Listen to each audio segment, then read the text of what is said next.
Have you ever wondered, why is happiness so fleeting? Why do we chase joy, only for it to slip through our fingers like sand?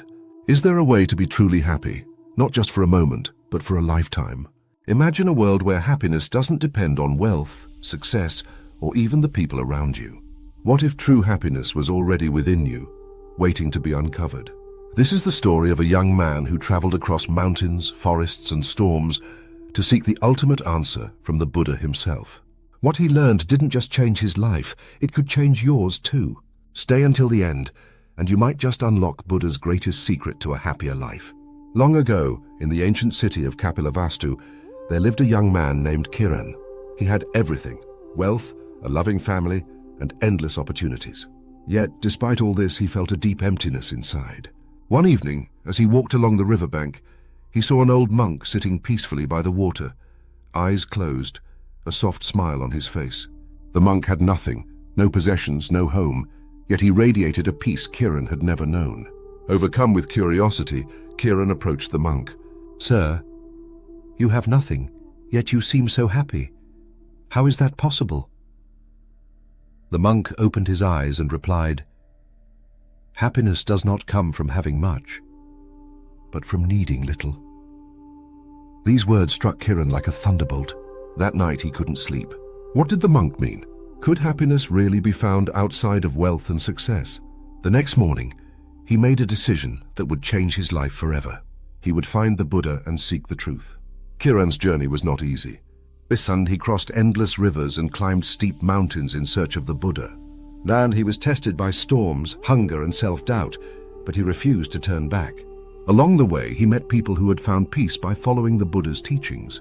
After many months, Kiran finally arrived at a quiet monastery in a forest. There, under a great Bodhi tree, sat the Buddha surrounded by monks. Kiran, exhausted but determined, fell to his knees. "Great teacher, I have traveled far to ask you one thing. What is the secret to true happiness?" The Buddha smiled gently and said, "Come, sit with me, and I shall tell you a story." The story of the Golden Cup. In a great kingdom, the Buddha began, there was a king who possessed a golden cup, his most prized treasure. This cup had been in his family for generations, passed down from one ruler to the next. He drank from it every day, believing it brought him luck and power. One day, while holding the cup, he tripped and fell. The cup shattered into 1,000 pieces. The king was devastated.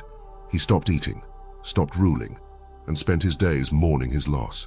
The Buddha paused and looked into Kiran's eyes. "Tell me, Kiran, why was the king so unhappy?" Kiran thought for a moment. "Because he lost what he loved the most." The Buddha nodded. "Yes, but tell me this. Was the king's happiness ever truly his own, or was it trapped inside that cup?" At that moment, something clicked inside Kiran's mind. The 3 secrets to happiness, Buddha continued. "Kiran, most people place their happiness in things they cannot control. They say, 'I will be happy when I have wealth, love, or success.' But these things are like the golden cup. One day they will break, and when they do, happiness will shatter with them." Kiran listened carefully as the Buddha shared 3 great truths.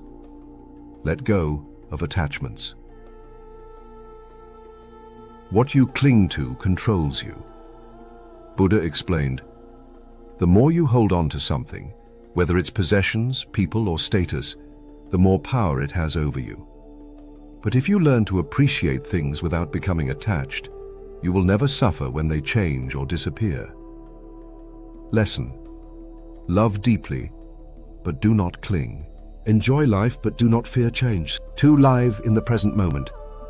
The past is a memory, the future is a dream. True happiness is only found now. Buddha smiled. Many people chase happiness in the future. I will be happy when I get this, when I achieve that. But the future is not real. It exists only in your mind. Happiness is not something you find later. It is something you create in the present. Lesson: stop waiting for happiness. Find it in this moment. 3. Free yourself from desire. A mind free from want is a mind free from suffering. Buddha then said, happiness is not about getting what you want. It's about wanting nothing. Lesson: the less you crave, the freer you become. A heart that is at peace with what is, rather than what could be, is truly happy. Kiran sat in silence, absorbing every word. For the first time in his life, he understood. His happiness had never been stolen.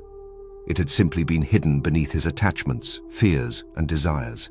That night, under the same Bodhi tree where the Buddha once meditated, Kiran closed his eyes and let go. He let go of his need to prove himself. He let go of his fears about the future. He let go of the belief that happiness had to be earned. And in that moment of surrender, something incredible happened. A deep peace washed over him, not because he had gained something, but because he had finally let go. What this means for you now, dear listener, what about you? Have you been holding on too tightly to expectations, fears, or regrets? Are you chasing happiness in the future, forgetting that life is happening now? The Buddha's secrets to a happier life are not just for monks or ancient seekers. They are for you right here in this moment. Let go of attachments. Live in the present. Free yourself from endless wanting. Happiness is not something you find. It is something you uncover within yourself. If this story spoke to your heart, let it be a sign that happiness is already within you. You just have to let go. If this lesson resonated with you, share it with someone who needs to hear it. Happiness multiplies when shared. Like, subscribe, and share if you want more life-changing wisdom. Tell us in the comments, what is one thing you are ready to let go of?